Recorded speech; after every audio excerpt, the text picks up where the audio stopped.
Everyone should have to carry Narcan. I have a story time that I want to tell, and I am going to put a little trigger warning because it has to do with overdose. I wish I wasn't telling this story, but I feel like it needs to be said. So, I went to go out to eat yesterday with my family, and I'm not going to say the restaurant because it's just not necessary. But we got there, and right before we went to go inside to eat, somebody was being pulled out of the restaurant and clearly needed help. I immediately saw them collapse to the ground. Nobody that was around was able to perform CPR, so that's another thing.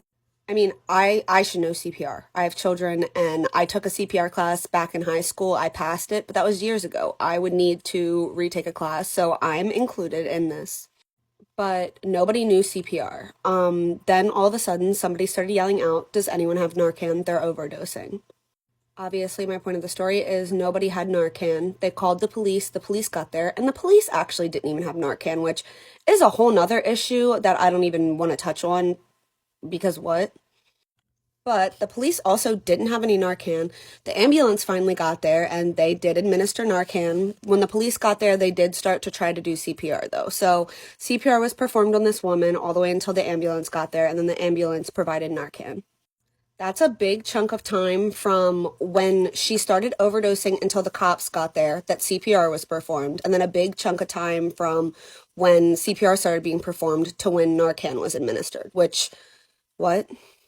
They did CPR on her for a really long time. I then saw her be wheeled into the ambulance. It kind of looked like maybe she had made it. They were in the ambulance with her for a minute before anything happened, and then they shut the doors, and all the nurses that were inside, or the EMTs, whatever they're called, they all started coming out to talk to the police, and we're kind of just sitting there. And when they drove away, they finally drove away really slowly. They went the speed limit, they had no lights on. I don't think she made it. My mom works in the medical field and said they were most likely pronouncing her to be dead at the scene. Obviously, if she would have made it, it would have been more of a rush to get her to the hospital, and they wouldn't have been sitting outside of the ambulance with her in it by herself, talking to the police. So, with all that being said, my mother carries Narcan in her purse, and she will be getting me a kit because I feel like I should have it on me. You never know when something like that's going to happen. Obviously, I will get training onto how to properly use it.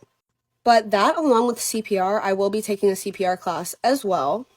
You just never know what's going to happen to you, the people around you, the people you love, somebody you could possibly help. And it was just really heartbreaking to see that if she could have had Narcan or CPR, it could have possibly heightened, the chances of her making it. I don't know, I guess just keep it in mind. Wouldn't hurt.